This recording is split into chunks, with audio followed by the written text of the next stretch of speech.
자, 이제 오늘 말씀을 나누도록 하겠습니다. 질문을 하나 드려볼게요. 하나님께서는 모든 사람이 구원받기를 원하실까요? 아니면 몇몇 사람이 구원받기를 원하실까요? 그럼 모든 사람이 구원받고 있습니까? 아니면 몇몇 사람이 구원받고 있습니까? 네, 몇몇 사람이 구원받고 있죠. 하나님의 뜻은 모든 사람이 구원받는 것인데 몇몇 사람이 구원받고 있습니다. 이게 참 딜레마입니다. 오늘 말씀을 우리가 읽고 기도에 대해서 배우면서 어떻게 하면 모든 사람이 구원받는데 우리가 하나님의 손과 발이 되어 쓰임받을 수 있을까에 대해서 나눠보도록 하겠습니다. 말씀을 같이 찾아볼게요. 디모데 전서 2장 1절에서 4절입니다. 같이 읽겠습니다. 시작. 그러므로 내가 첫째로 권하노니 모든 사람을 위하여 간구와 기도와 도구와 감사를 하되 임금들과 높은 지위에 있는 모든 사람을 위하여 하라. 이는 우리가 모든 경건과 단정함으로 고요하고 평안한 생활을 하려 함이라. 이것이 우리 구주 하나님 앞에 선하고 받으실 만한 것이니 하나님은 모든 사람이 구원을 받으며 진리를 아는 데에 이르기를 원하시느니라. 아멘. 자, 4절 말씀 다시 한번 읽어보죠. 시작. 하나님은 모든 사람이 구원을 받으며 진리를 아는 데 이르기를 원하시느니라. 아멘. 하나님의 뜻은 모든 사람이 구원을 받는 것입니다. 아멘이십니까? 모든 사람이 진리를 알게 되기를 원하시는 것이 그분의 마음입니다. 아멘. 그렇게 되기를 축복합니다. 아멘. 여러분, 구원받는 방법은 여러 개일까요? 하나일까요? 여러 개 아닐까요? 네, 하나죠. 어떤 게 구원받는 유일한 방법일까요? 예수 그리스도를 믿는 것이죠. 그 사도행전 4장 12절에 아주 중요한 말씀이 있습니다. 제가 또박또박 읽어드릴 테니까, 그 어린 시절 웅변했던 실력으로 또박또박 읽어드릴 테니까 잘 들어보세요. 다른 이로서는 구원을 받을 수 없나니 천하 사람 중에 구원을 받을 만한 다른 이름을 우리에게 주신 일이 없음이라 하였더라. 다른 이로서는 구원을 받을 수 없답니다. 오직 누구로 구원받는다고요? 예수 그리스도를 통하여 우리가 구원을 받게 됩니다. 요한복음 14장 6절에는 아주 또 중요한 말씀이 있습니다. 예수께서 이르시되, 예수님이 직접 이르셨습니다. 내가 곧 길이요 진리요 생명이니 나로 말미암지 않고는 아버지께로 올 자가 없느니라 라고 말씀합니다. 구원의 길은 오직 한 길밖에 없습니다. 예수 그리스도께서 행하신 일을 믿는 것, 그분을 통하여서만 우리가 천국 백성이 될 수 있습니다. 영원한 지옥의 심판을 피할 수 있습니다. 지옥의 심판에 대해 세 가지 요약된 점 말씀드렸죠. 불로 소금치듯함을 받으리라. 그리고 구더기를 이불로 삼으리라. 별로죠? 그곳에서 영원히 살리라. 뭐 이렇게 세 가지로 제가 요약드린 적이 있습니다. 아무튼 세 가지 차원을 경험하지 않을 유일한 길은 오직 예수 그리스도를 믿음으로 구원받는 단 하나의 길. 독선적일 수 있지만 하나님 편에서 완전한 사랑으로 자기 아들을 죽이면서까지 예비하신 바로 그 길, 바로 유일한 한 길입니다. 그런데 여러분, 그렇다면 믿음을 강제로 믿게 할 수 있을까요? 안 믿으면 죽여버리겠어. 난 IS야. 뭐 이렇게 이해되세요? 뭐 코란을 한 구절이라도 외우면 살려주고 아니면 죽였다고 들었어요. 그렇죠? 여러분, 믿음을 강제할 수 있을까요? 가능합니까? 안 믿으면 죽여버려. 뭐 이런 거 가능합니까? 그래서 믿게 되는 사람 있겠죠. 들어봤어요. 근데 그게 진짜 믿음일까요? 아니겠죠. 할렐루야. 좋습니다. 아주 아브라함의 아들부터 잘 나가고 있어요. 좋아요. 할렐루야. 자, 오직 믿음은요, 보세요. 예수 그리스도를 통해서만 믿을 수 있어요. 그리고 또 한 가지, 자발적으로 믿어야 돼요. 강제할 수 없습니다. 믿음은 결코 강제로 믿어지지 않아요. 아이를 키우시는 부모님은 잘 이해가 되시겠죠. 내가 믿는 사람이, 내가 성도고 자녀를 믿음으로 성장시키기 원하는데 이게 때려도 안 되고 달래도 안 될 때가 있습니다. 그래서 부단히 기도하시고 부단히 노력하시죠. 우리 재원이도 부단히 머리를 뜯고 있고. 할렐루야. 좋습니다. 그래 재원아? 괜찮아? 네, 좋습니다. 그 주님과의 개인적인 관계를 통해 오직 자발적으로 믿어야 그게 진짜 믿음이고 구원으로 가는 믿음입니다. 고린도전서 1장 21절에 이렇게 나와 있어요. 하나님의 지혜에 있어서는 이 세상이 자기 지혜로 하나님을 알지 못하므로 하나님께서 전도에 미련한 것으로 믿는 자들을 구원하기를 기뻐하셨도다. 즉 오직 사람이 믿을 수 있는 방법은 전도를 통해서만 믿을 수 있습니다. 왜냐하면 하나님을 스스로 깨달을 수가 없대요. 자 보세요. 이게 아주 중요합니다. 어느 날 가만히 성경도 안 읽고 아무 소리도 안 듣고 있는데 가만히 있는데 예수님이 유일한 길이군 하고 믿을 수가 없어요. 이해되세요? 그냥 어느 날 막 득도하는 거예요. 명상을 하다가 알고 봤더니 예수가 유일한 길이었어. 이렇게 믿을 수가 없다고요. 하나님의 지혜는 사람으로서 깨달을 수가 없어요. 하나님 편에서 알려주시고 그 소식을 들은 증인이 전도라는 매개체를 통해서 전달되어야만 유일하게 믿을 수 있습니다. 이해되십니까? 이해되시죠? 오직 전도를 통해서 우리가 복음을 영접할 수가 있어요. 그런데 여러분, 그렇다면 한번 생각을 해보죠. 하나님은 모든 사람이 구원받기를 원하세요. 그리고 심지어 그분은 전능하세요.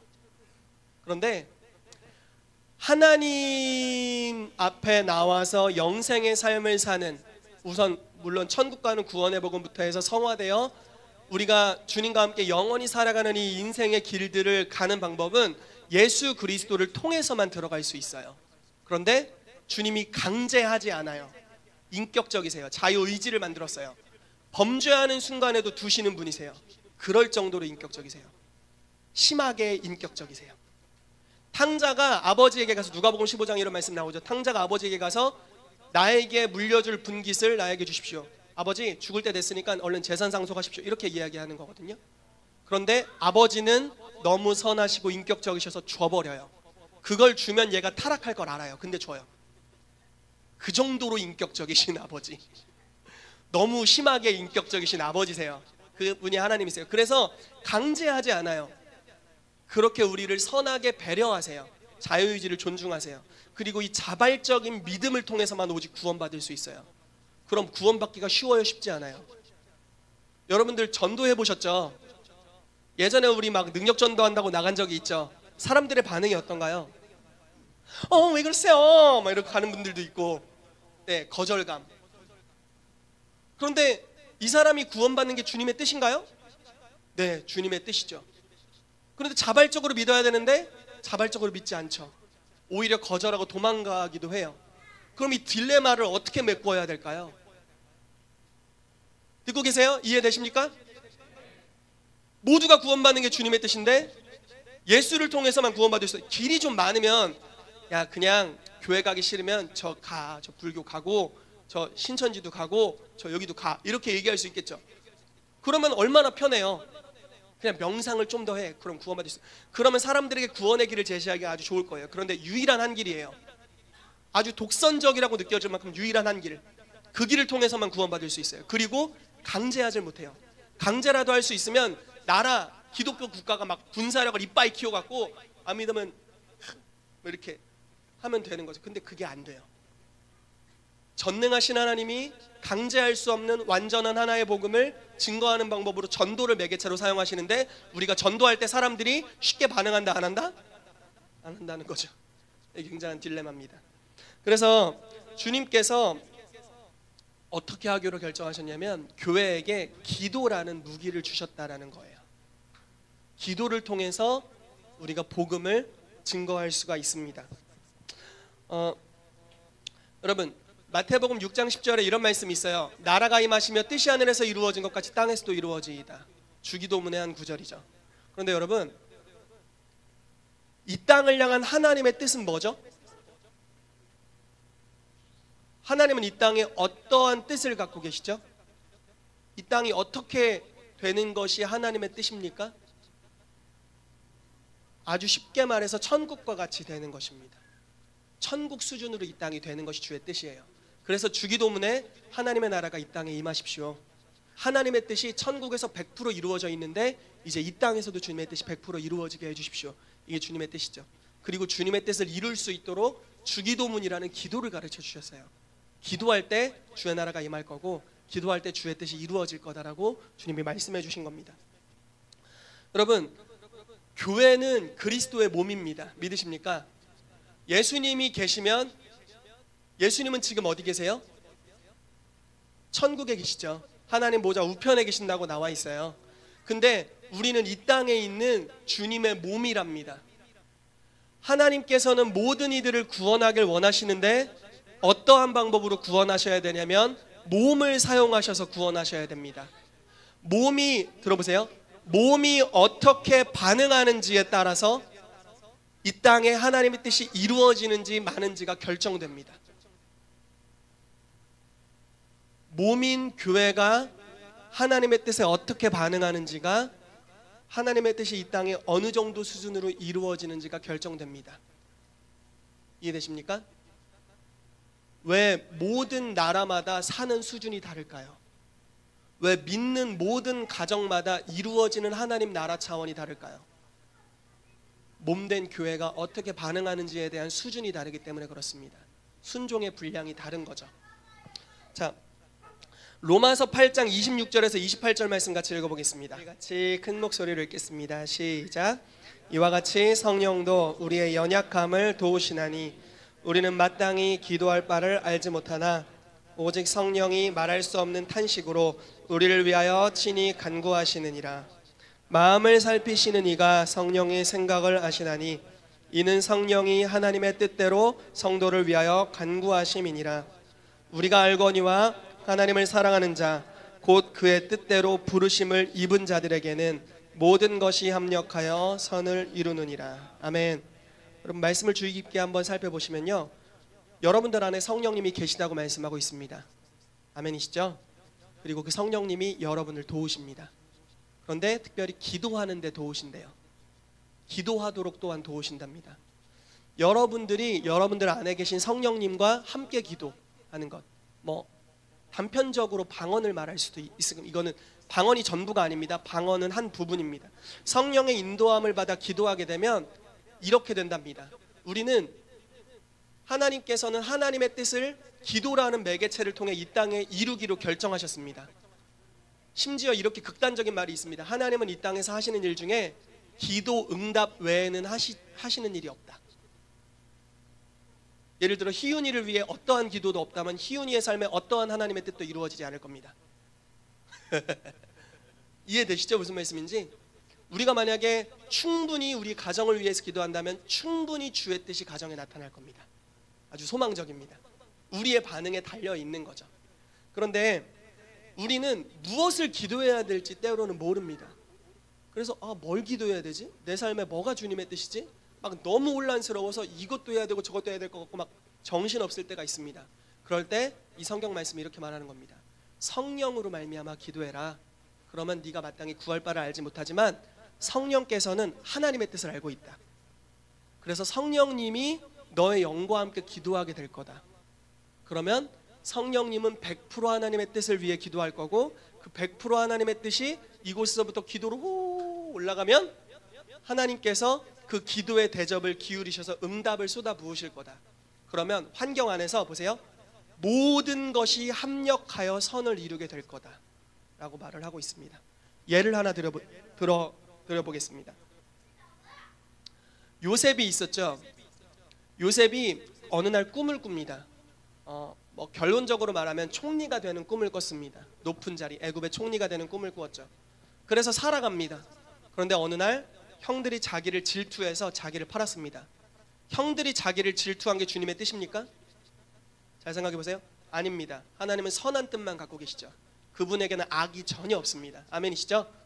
그런데 형제들이 요셉을 질투했습니다. 원래 죽이려고까지 했습니다.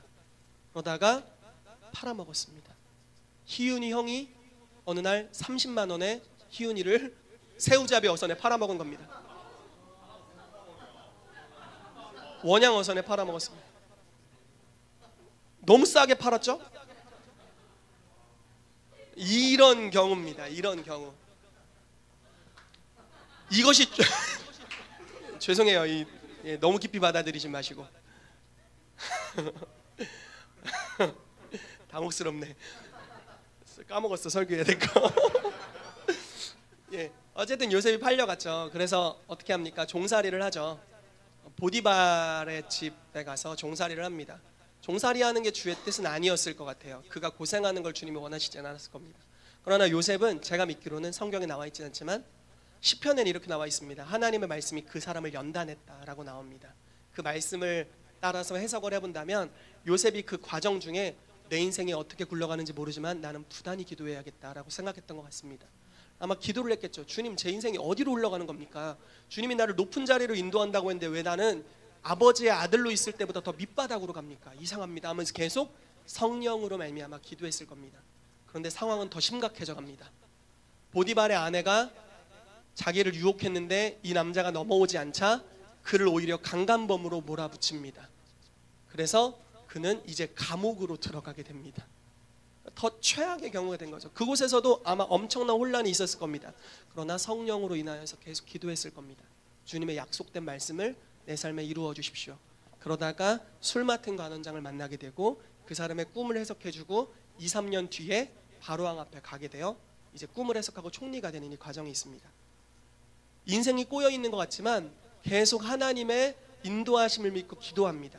기도하면 하나님께서 환경에 사람들의 분위기 가운데 심지어 사람들 내면에 있는 악한 기질까지 사용하셔서 내가 사랑하는 나의 성도를 향한 나의 뜻을 이루는 데 사용하십니다. 자, 다시 말씀드려보죠. 이거 누가 따라한 적이 있어갖고 다시 말씀드릴게요. 요셉은 하나님의 뜻을 이루길 원했습니다. 저 높은 목적지 가길 원했어요. 그런데 상황이 꼬입니다. 환경이 꼬여요. 자기 힘으로 어떻게 할 수가 없습니다. 내가 막 보디발을 때리고 바로한테 가서 나를 총리로 임명해라 이럴 수도 없는 겁니다. 기도했습니다. 그런데 어떤 사람은 악한 마음으로 요셉에게 다가와서 요셉을 유혹합니다. 어떤 사람은 요셉에게 누명을 씌워서 요셉을 감옥에 보냅니다. 어떤 사람은 요셉에게 받은 은혜를 까먹고 요셉을 기억하지 못합니다. 이 사람이 술 맡은 관원장이었죠. 그런데 정확한 때가 되었을 때 바로왕이 꿈을 꿉니다. 그리고 그 즉시 술 맡은 관원장이 요셉이 기억납니다. 그리고 요셉이 감옥에 있었습니다. 정확한 타이밍에 사람들의 죄악까지 사용하셔서 타이밍을 주님은 맞춰버립니다. 그리고 모든 것을 섭리하시는 능력으로 요셉의 기도를 들으시고 야곱의 기도를 들으시고 하나님께서 요셉을 이제 적재적소에 배치하십니다. 꿈을 꿨는데 해석하리가 아무도 없고 유일하게 해석할 수 있는 자 요셉이 그 앞에 가게 됩니다. 이 사람이 여러 날 하나님과의 깊은 교제 가운데 형제를 용서하고 하나님과의 깊은 말씀의 교제 가운데 있었기 때문에 감옥에서 오랜 시간을 지냈기 때문에 이 사람에게는 하나님의 지혜가 이미 가득한 수준이었습니다. 총리가 돼도 부족함이 없는 수준으로 감옥에서 자랐던 겁니다. 그리고 그 시기에 하나님이 그를 세워서 주의 뜻을 이루게 됩니다. 자, 이것이 우리가 기도해야 될 이유입니다. 만약에 제가 어떤 사람에게 복음을 전했는데 그 사람이 지금은 복음을 받아들이지가 않습니다. 그럼 그 사람의 인생은 현재 지옥입니다. 이거는 그 사람을 비방하는 것이 아니라 어쩔 수 없는 안타까운 현실이죠. 그래서 우리가 계속 권할 수 있습니다. 계속 권하는데도 믿지 않습니다. 그럼 어떻게 해야 됩니까? 이제 기도해야 됩니다. 계속 기도합니다. 기도하고 또 권했더니 또 믿지 않습니다. 기도하고 또 권했더니 또 믿지 않습니다. 그러나 계속적으로 기도하는 것입니다. 그러면 주님께서 그 사람의 환경 가운데 이제 일하기 시작하십니다. 주변의 악한 자의 마음까지, 그 사람 자신의 악한 마음까지, 사단이 그 사람을 향해 계획해 놓았던 악한 괴계까지 하나님이 의도적으로 사용하시는 하나님의 능력의 손이 역사하기 시작합니다. 그리고 어느 타이밍에 그 사람이 어떤 사건을 통해서 마음이 열리게 됩니다. 그리고 그때 복음을 전하면 그 사람이 예수님을 영접하는 역사가 있게 됩니다. 기도를 통해서 사람의 마음이 움직여지기 시작하는 거죠. 우리는 어떻게 기도해야 될지는 모릅니다. 그러나 기도할 때 성령께서 그 기도의 포인트를 정확하게 찍어 가시고 이끌어 주실 것입니다. 이렇게 이끌어 가실 거죠. 그러면은 그 기도의 포인트대로 주님께서 상황들을 변화시키는 것들을 우리가 경험하게 될 줄로 믿습니다. 아멘. 이러한 과정으로 가는 것이 하나님 편에서는 쉽지 않을 겁니다. 그냥 하나님 전능하시니까 내가 다 할게. 니들 좀 쉬어. 이렇게 말씀하신다면 얼마나 쉽겠어요. 주님이 그냥 꿈에 좀 나타나시죠. 뭐 이렇게 하면 얼마나 쉽겠어요. 그런데 주님은 기억하세요. 의도적으로 여러분들과 함께 일하길 원하십니다. 주님은 단 한순간에 모든 이들을 믿게 하실 수 있는 전능하신 분입니다. 아멘이시죠? 아멘. 하나님은 한 나라의 왕에게 나타나셔서 그가 별거 아닌 존재라는 걸 계시하셨던 성경에 수많은 사건들이 있습니다. 그렇게 하실 수 있습니다. 그러나 구원할 때 전도하기를 전도자들을 사용하기를 기뻐하셨습니다. 이렇게 비유로 될 수 있을 것 같습니다. 제 아내가 몇 주 전에 운전면허를 땄습니다. 할렐루야, 축하해 주십시오. 운전면허를 이제 따기 전부터, 이제 연습할 때부터 제가 옆에서 도와줘야 되잖아요. 그러므로 저는 앉아 있습니다, 조수석에. 그리고 아내는 운전을 합니다. 조수석에 있는 자리가 쉽지만은 않습니다. 그냥 제가 운전하고 싶습니다. 홈플러스 갈 때도 내가 하고 이마트 갈 때도 제가 하고 싶습니다. 어느 때나 제가 운전하고 싶습니다. 왜냐하면 불안하니까요. 그런데 해야 됩니다. 맞죠? 아내가 운전을 해야 되고, 그 동역의 시간, 때로는 속도계를 보지 못하고 엑셀을 밟을 때가 있고, 너무나 담대하여서 100km를 넘어설 때도 있지만, 저는 그 과정을 남편으로서 함께 해줘야 할 의무가 있습니다. 그러면서 어떤 일이 발생합니까? 함께 목숨을 넘나들며 우정이 더 쌓이게 되죠. 우리는 죽음까지도 불사하는 사랑을 하는구나, 그러면서 깊은 사랑의 교제를 더욱 나누게 됩니다. 오늘 힘든 날이었어, 전우여, 이러면서 우린 함께 성장하게 되는 일이 있죠. 그러나 이제 계속 하다 보면 아내가 운전 실력이 좋아질 겁니다. 맞습니까? 믿음으로 아멘 해주세요, 여러분. 아멘. 좋아질 겁니다. 어느 순간 저보다 더 좋아질 수도 있겠죠. 하나님께서 이런 식으로 일하신다고 저는 믿습니다. 주님이 우리의 남편이 되셔서, 또는 아내가 되실 수는 없고 아버지가 되셔서 조수석에 의도적으로 계시면서 우리가 기도함으로 일하기를 원하시고, 우리가 실제로 운전대를 잡고 그분이 우리를 도와주시는 차원으로 하나님의 일에 적극적으로 뛰어들게 하길 원하신다는 겁니다. 여러분들의 기도를 필요로 하시고 여러분들의 기도를 통해 일하기로 결정하셨다는 것입니다. 아멘. 우리 복음 전도를 위해 기도하게 되시기를 축복합니다. 지속적으로 기도하면 모든 것을 합력해서 선하게 이끌어 주실 것입니다. 아멘. 자, 이제 PPT를 잠깐 띄워 주십시오. 영혼들을 위한 전략적 기도라고 그 받으신 거 있죠? 그 내용입니다. 우리가 잠깐 이것들을 숙제하면서 어떻게 영혼들을 위해 기도하는지 나누고 좀 기도하는 시간을 가졌으면 좋겠습니다. 여러분, 그 LTG에 이거 혹시 다 있으세요? 이따 보여드리기는 할 텐데 10가지 기도 제목입니다. 그래서 우리가 이걸 가지고 LTG에서 기도를 하는데요, 이런 식으로 하시면 됩니다. 방법을 하나 알려드릴게요. 여러분, LTG에서 각각 2명의 전도 대상자의 이름을 이야기하십시오. 여기까지 이해되셨죠? 그리고 그 전도 대상자 이름을 적으세요. 만약에 우리 LTG 그룹이 3명이다 그럼 6명 나오겠죠? 2명이다 그럼 4명 나오겠죠? 이해되시죠? 그러면 그 이름을 적어 놓고요, LTG 모임 때 기도하세요. 그리고 평소에 만약에 우리 그룹이 6명이다 하면요, 평소에 그 성경을 매일마다 우리가 읽잖아요. 뭐라 읽으시나요? 하하하. 매일마다 읽잖아요. 그럼 성경 읽을 때 그 명단 중 한 명을 택하는 겁니다. 그래서 그 사람을 위해 LTG 전체가 같이 기도하는 거예요. 따로 떨어져서. 이해되십니까? 그럼 일주일이 지났을 때 약 2명이나 2번이나 3번 정도 모든 전도 대상자를 위하여 우리는 기도할 수 있게 됩니다. 이해되시죠? 어떤 방식으로 하시는지? 그래서 전도 대상자를 정하시고 나누시고 성경을 읽을 때마다 그것을 놓고 기도하는 겁니다. 우리 1번부터 한번 쭉 읽으면서 여러분들의 전도 대상자를 위해 기도한다고 생각하시고 우리 쭉 읽어보도록 하겠습니다. 우리 기도하는 마음으로 읽겠습니다. 시작. 주님, 주께서 누구를 주님께로 이끌어 주시기를 간구합니다. 2번, 누구의 마음 안에 주님을 알고자 하는 갈급함이 있기를 기도합니다. 이렇게 기도하시면 됩니다. 3번, 누가 하나님의 말씀을 듣고 주님을 믿게 되기를 기도합니다. 아멘. 사탄이 누구의 눈을 가려 진리를 보지 못하는 일이 없도록 주께서 막아주시길 간구합니다. 5번째, 성령님, 그가 자신의 죄를 깨닫고 그리스도께서 그 죄를 사해 주시기를 간구합니다. 6번째, 그에게 복음의 소식을 전해줄 사람을 보내주시기를 간구합니다. 7번째, 또한 저에게 그리고 내 동료들에게 기회를 주셔서 용기를 가지고 적절한 말씀으로 그에게 진리에 나눌 수 있도록 해주세요. 아멘. 8번째, 주님, 그가 자신의 죄에서 돌이키게 해주세요. 9번째, 주님, 그가 그리스도만을 신뢰할 수 있게 해주세요. 아멘. 10번째, 주님, 그가 그리스도를 자기 인생의 주인으로 고백하고 주를 향한 믿음을 기반으로 자라나서 주님의 영광을 위해 많은 열매를 맺을 수 있게 해주세요. 네. 이렇게 우리가 전도 대상자를 위해 매일마다 성경을 읽을 때마다 기도하시면 되겠습니다. 이해되시죠? 아주 쉽겠죠?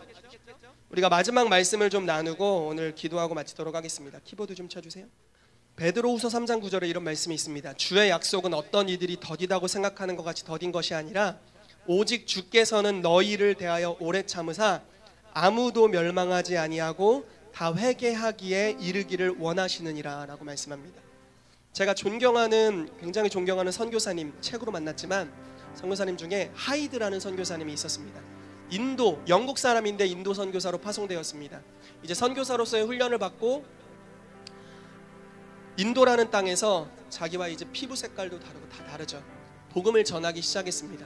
그런데 하루는 그 송구영신이었어요. 송구영신 예배 때 하나님께서 이 하이드라는 선교사의 마음 가운데 주님, 내가 주의 영광을 위하여 하루에 한 명의 사람을 그리스도께로 인도하겠습니다라는 서원 기도를 하게 하셨습니다. 이 사람은 전도자이면서 중보기도자였습니다. 그래서 하이드는 어떻게 기도해야 될지는 알지 못했지만 한 사람의 영혼이 구원받게 되겠다라는 확신이 올 때까지 그날 계속 무릎 꿇었답니다. 때로는 10분만 기도하면 뭔가 한 영혼이 구원받을 것 같은 믿음이 있어서 바로 복음을 전하러 나갔답니다. 몇 명에게 전하다 보면 그날 반드시 한 사람은 예수님을 영접하게 됐답니다. 때로는 한 5시간 정도 기도해야 이 부담이 떠나갈 때가 있었답니다. 그래서 그 부담이 떠날 때까지 계속 기도하고 확신이 생기면 나가서 복음을 전했고, 그러면 반드시 하루에 한 사람이 구원을 받았답니다. 그래서 약 360에서 70명 정도가 그 해에 그 한 사람을 통해 구원을 받았습니다. 다음에 송구영신이 됐을 때 주님께서 이 사람에게 하루에 2명의 영혼을 구원해야겠다는 믿음을 주셨답니다. 그래서 이전보다 더 많은 시간을 기도하기 시작했습니다. 그리고 금식하기 시작했습니다. 그 사람 거의 텐트에서 지냈다는데요, 텐트가 거의 항상 불이 켜져 있었답니다. 기도를 하기 위해 거의 밤을 샜고 계속해서 영혼들을 위해 수고하면서 밤을 새며 기도했답니다. 그리고 매일마다 복음을 전하러 나갔습니다. 때로는 2명, 때로는 3명, 때로는 1명의 영혼이 구원받았습니다. 그리고 전도 집회를 열었는데 하루에 2명씩 구원받는 숫자에 부족한 숫자가 그 전도 집회에서 다 구원을 받았답니다. 그래서 그 연도에 약 700명 이상의 사람이 주님께로 돌아오는 역사가 있었답니다. 그리고 이제 3번째 연도에 그 사람이 다시 송구영신인데 이렇게 주님께 서원을 합니다. 주님, 내가 하루에 4명의 사람을 주님께로 인도하기를 원합니다. 그런데 그 4명의 사람을 인도하기를 원한다고 주님께 기도했을 때는 이 사람의 건강이 거의 정상이 아니었습니다.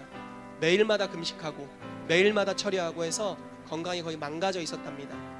그런데 계속 기도했습니다. 더 많은 시간 무릎 꿇고 더 많은 시간 주님께 울부짖었습니다. 그리고 확신이 생기면 나가서 복음을 전했고 꼭 4명의 사람이 구원을 받았답니다. 어느 날 의사가 그 사람을 찾아왔습니다. 그리고 진단을 받았는데 그의 몸에 굉장한 이상이 느껴졌습니다.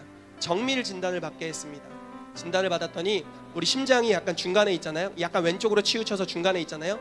이 심장이 오른쪽으로 이동한 질병에 걸렸습니다. 너무 무리를 했는지 심장이 이쪽으로 갔습니다. 그래서 의사가 이렇게 이야기를 했답니다. 당신 더 이상 기도하면 죽습니다. 기도하지 마십시오. 잠시 쉬십시오. 이랬는데 이 선교사가 이렇게 이야기합니다. 나는 기도하다 죽더라도 기도하겠습니다 라고 했습니다. 그리고 그해 계속적으로 기도했습니다. 그리고 매일마다 4명의 영혼이 구원받는 역사가 있었습니다. 그 해가 지났을 때 약 1000여 명의 사람들이 그 한 사람을 통해서 구원받게 됩니다. 그리고 그 다음 해에 그 사람은 주님 품으로 돌아가게 되었습니다. 좀 극단적인 선교사님이었는데요, 하나님께서는 아무도 멸망치 않게 되기를 원하시고 또 모두를 구원하길 원하십니다. 그러나 구원의 길은 오직 한 분 예수 그리스도를 통해서만 얻을 수 있고 구원은 강제할 수 없습니다. 오직 자발적으로 마음으로 믿어 의에 이르고 입으로 시인하여 구원을 얻을 수 있습니다. 그렇기 때문에 이제 교회가 그분의 불타는 심장을 갖고 기도해야 될 숙제가 남아있는 것입니다. 교회가 기도하면 사람들 속에 하나님이 합력하여 선을 이루게 하사 믿게 할 것입니다. 그러나 교회가 기도하지 아니하면 사람들은 그 상태로 믿지 못한 채로 지옥으로 가게 될 것입니다. 이제 우리 교회에게 선포합니다. 여러분, 기도하게 되시기를 축복합니다.